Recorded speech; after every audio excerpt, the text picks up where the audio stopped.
Ya, saya masih tetap ngotot mengatakan bahwa kasus ini baru 2 sentimeter Mhm. per hari ini. Kenapa 2 sentimeter? Setelah ditahan Ya, masih 2 masih tetap 2 sentimeter sentimeter? kedalamannya. Kalau dari Anda mau bilang bahwa belum ada kemajuan signifikan? ya, karena dugaan saya itu dalamannya bisa sampai 100 meter lebar dan dalamannya. Mhm. Tadi saya membuka dengan kalimat bahwa jadi perbicaraan, ada pro, ada kontra, itu haknya Bung Febri. Tetapi yang ingin saya tanyakan adalah ketika muncul kasus ini, sekelas Hotman Paris, pengacara senior aja mengundurkan diri, meskipun alasannya sakit gitu. Nah, lalu kira-kira saya ingin tahu apa sebetulnya yang membuat Anda menerima kasus ini? Atau bahkan ada yang celetukan di redaksi itu, oh jangan-jangan kan udah dengar bahwa Febri Adriansyah ini adalah satu andalan presiden seperti disampaikan oleh pengacara sebelumnya.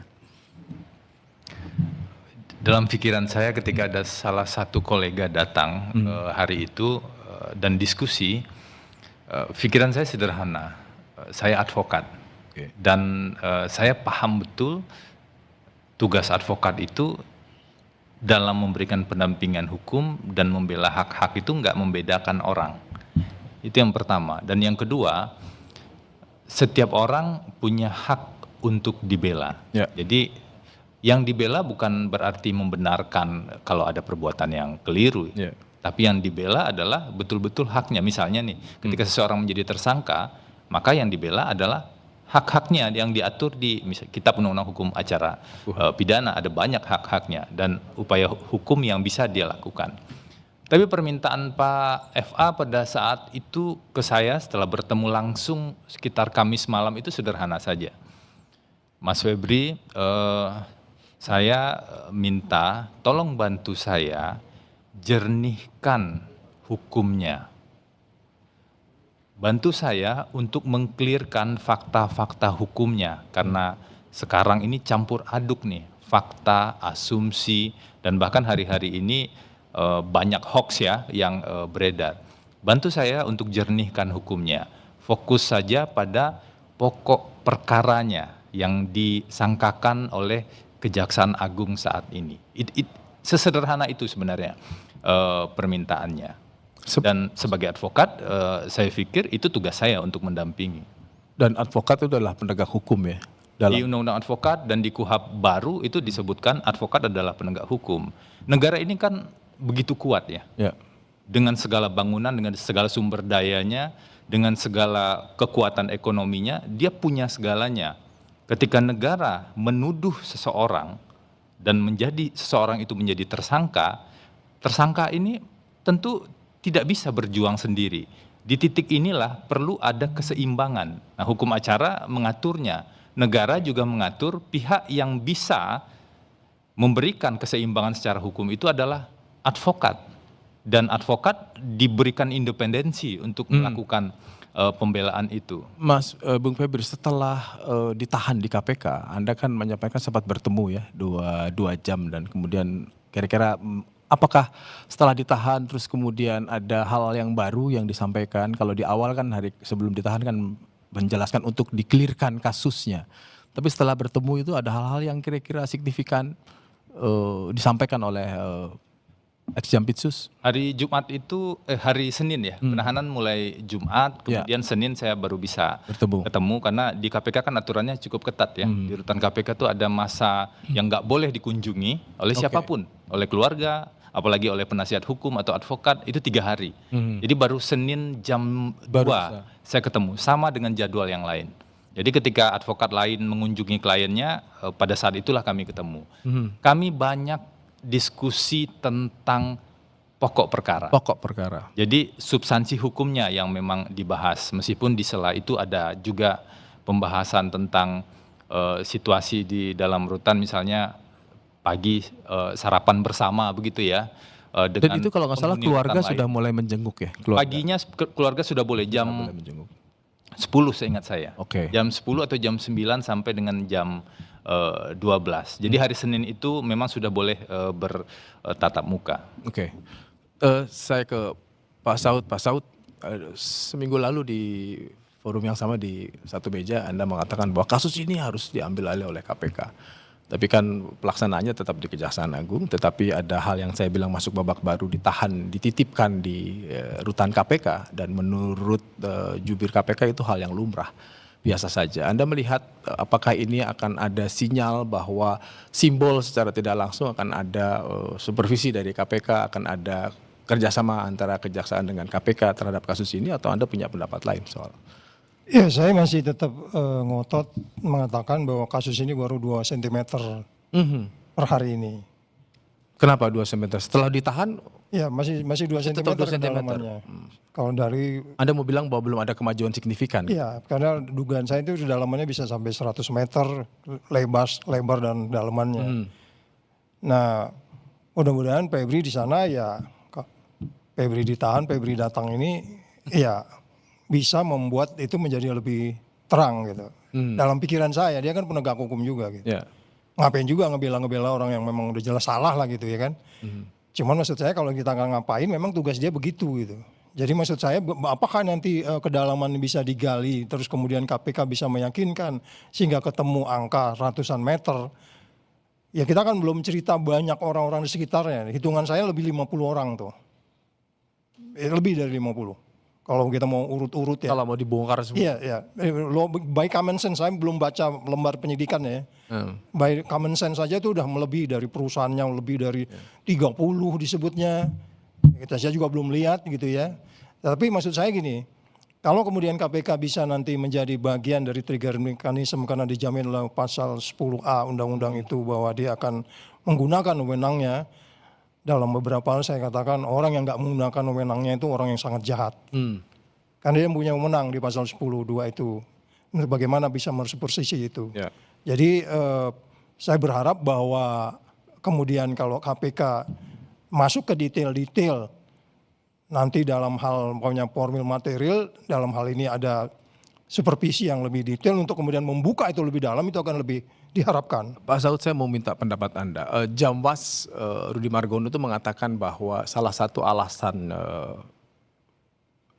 ex-Jampisus itu ditahan di KPK adalah alasan keamanan. Karena yang bersangkutan saat menjadi Jampisus banyak menangani kasus-kasus besar.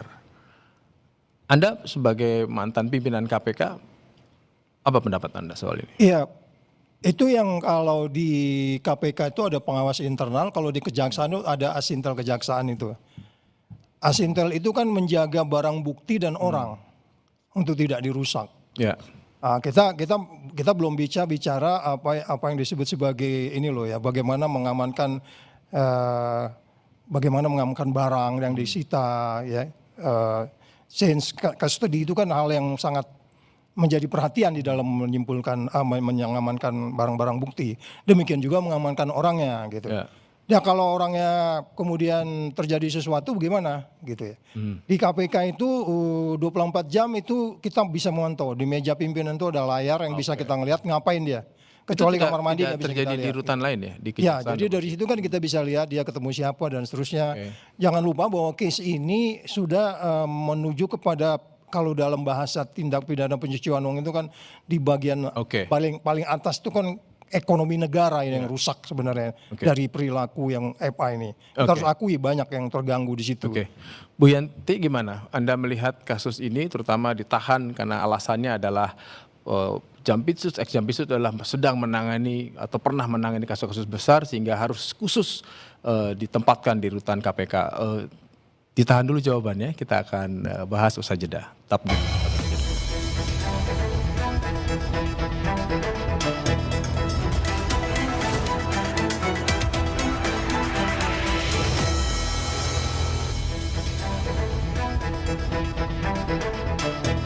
Masih di Satu Meja The Forum, Bu Yenti, saya melanjutkan pertanyaan di segmen sebelumnya. Kalau tadi soal penahanan di KPK dititipkan persisnya, terus kemudian ada yang lebih ingin saya tanyakan adalah sebagai pakar hukum TPPU, sebetulnya apa sih yang harus dibuktikan oleh Kejaksaan Agung, tantangannya apa sih dalam kasus yang disangkakan kepada ex-Jampisus Febri Adriansyah?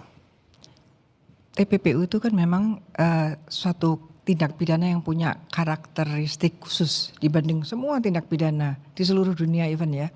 Bahwa ketika kita bicara TPPU itu kita bicara double crimes. Artinya baru ada TPPU kalau ada kejahatan asal. Bahkan ada yang bilang tidak pidana lanjutan ya Bu ya. Iya, jadi sebagai follow up crimes. Oke, follow up kan. crimes. Artinya tidak mungkin ada TPPU tanpa ada kejahatan asal karena TPPU itu bicara dirty money, berbicara tentang hasil kejahatan asal.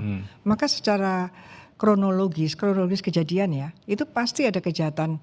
Misal dalam hal ini langsung aja ya, ada korupsi, kemudian habis korupsi hasil korupsinya itu ngalir. Kan artinya di sini ada peristiwa ada korupsi dan kemudian ada peristiwa mengalirkan uang hasil korupsi. Di Pak Febri di kasus ini yang kita dengar dari kepolisian sejak awal itu adalah langsung tersangkakan dari 3 korupsi dan TPPU. Ya, kasus Asabri, Krakatau Steel dan pendistribusian suplai batubara ke PLN. Iya, dan TPPU. Udah langsung, artinya bagi penyidik asal, penyidik tas tipikor itu, Kortas tipikor. Ya itu pasti sudah punya alat bukti itu masing-masing punya dua alat bukti. Kejahatan asalnya dari 3 korupsi ini minimal 2 alat bukti dan dari 3 kejahatan korupsi ini juga TPPU-nya pasti banyak sekali. Salah satunya kan ini, ya kan? Dan untuk TPPU ini juga ada 2 alat bukti. Sehingga di pasal 75 Undang-Undang TPPU itu tidak dicabut ya. Yang dicabut hanya deliknya aja ya, pasal 2, 3, 4, 5 dipindah ke KUHP. Tapi ketentuan lain tetap. Itu dikatakan bahwa dalam hal penyidik tindak pidana asal menemukan 2 alat bukti yang cukup untuk tindak pidana pencucian uang, maka penyidik tindak pidana asal, penyidik yang pertama menyidik korupsi itu menggabungkan. Sehingga mereka langsung mention bahwa yang bersangkutan ini. Menurut Bu Yenti, ketika kejaksaan menerapkan pasal TPPU dan menersangkakan Jampitsus itu salah atau tidak secara prosedur? Kan sudah disebutkan.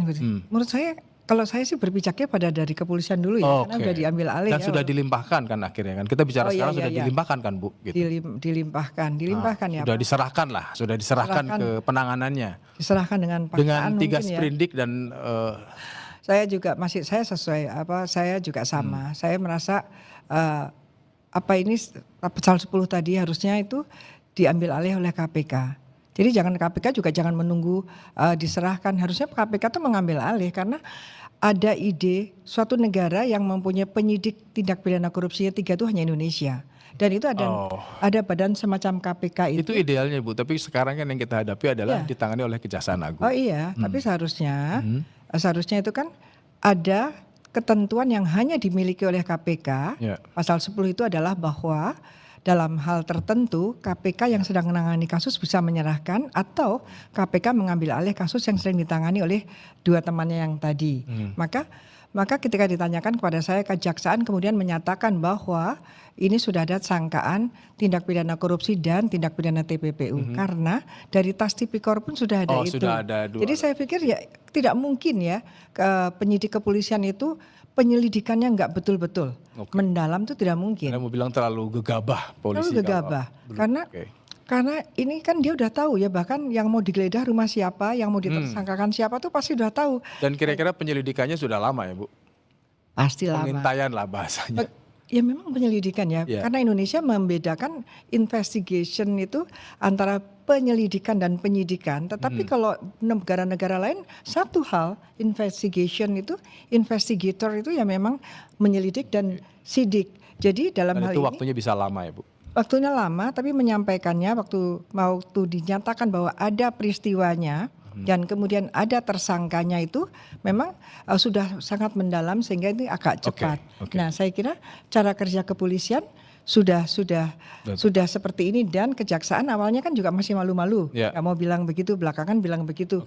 Kalau saya mengatakan bahwa ya memang itu yang sudah disiapkan dan sudah ada bukti.